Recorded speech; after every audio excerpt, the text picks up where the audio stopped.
Hey, how's it going? There's no release date as of yet for Ratchet & Clank Rift Apart, but there was just an article released on January 7th by Games Radar where Insomniac gave them more details on Rift Apart. This article contains a lot of information we already know, but it also contains some new information as well. So today I just wanted to share and talk about this article and talk about everything we know so far for Ratchet & Clank Rift Apart. This article was written by Josh West of Games Radar, and I'll put a link to this article down in the description. It's a very good read and I definitely recommend you check it out. If you like today's video, make sure to smash that like button, subscribe if you're not already, but let's just go ahead and get right into this. The title of this article is Ratchet & Clank Rift Apart will be the first must-have PS5 exclusive of 2021. It then goes on to say Insomniac gives us new details on Ratchet & Clank Rift Apart. This article contains some very interesting quotes from both Mike Daly, the game director at Insomniac, as well as Marcus Smith, the creative director at Insomniac. The first quote in this article is from Marcus Smith, and he states, "The premise is that our longtime heroes are confronted by an evil arch-nemesis who wields a dimension tunneling device known as the Dimensionator, which we know as Nefarious." He then goes on to say, "We don't want to give away too much, but players' jaws will hit the floor when they discover the Butler did it." Shoot, I said too much. Wait, what? The Butler did it? This is huge. I'm assuming he's talking about Lawrence, which is awesome.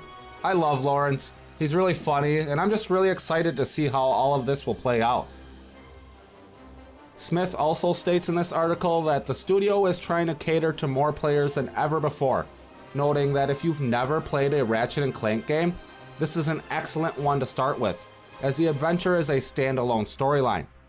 Still, longtime fans of the series will find deeper layers of connection to previous games.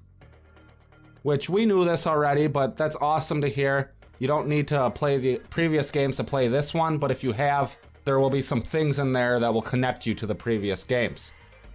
So I like that.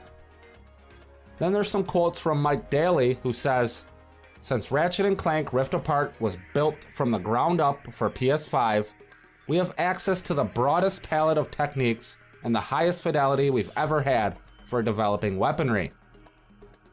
Basically stating that with the incredible technology of the PS5, the weapon experience is going to be incredible. He then explains the weapons, saying, "While plenty of fan-favorite gadgets from Ratchet & Clank's past arsenal will return, it's the new weapons that are stealing the spotlight. There's the Shatter Bomb, a concussive deployable that appears to be an upgrade on the fusion grenade." And then he also says, "Then there's the new Burst Pistol and Enforcer Shotgun, two weapons set to take full advantage of the PS5's unique capabilities." Daly continues on talking about the weapons and the PS5 capabilities, stating, "Weapons are always at the forefront of the Ratchet experience, and the DualSense gives us powerful new tools to take each weapon's unique personality even further. We combine haptics with the controller speaker to make the physical aspect of firing a weapon feel distinctly textured and believable. The expressiveness of the controller is very valuable here, as our weapons all look and feel very different from one another. So it wouldn't be nearly as convincing if all of them just had a similar basic rumble. The adaptive triggers not only give us another channel for weapons to feel unique, but in some cases they enable extra functionality. Partially pulling the trigger or feathering it gives us a way to add nuance to weapon functions that just weren't possible before, as the trigger itself couldn't give feedback. Our burst pistol, for example, can be fired accurately by pulling the trigger up to a middle threshold, or you can pull through to go all out at the cost of accuracy. It's much more intuitive to have this secondary function directly on the trigger than to have players learn different buttons for it. It's just that much easier for you to get into the flow of combat and execute advanced strategies without having to think of the controls. And wow, This all sounds amazing. It sounds incredible. It seems like they are really using the PS5's capabilities to its full potential. And I'm all for it. I'm really excited.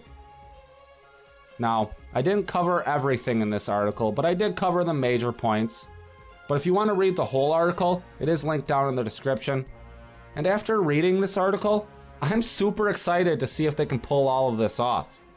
As we know, sometimes big things are promised, but they don't actually work out. Cyberpunk. But I'm optimistic that this will be an incredible game, and it will definitely be the best Ratchet & Clank game yet. Now I'm even more excited for this game. What are your guys' thoughts on all of this? Let me know down in the comments. And if you liked today's video, make sure to smash that like button. But I hope you guys have a wonderful day, and peace out, fam.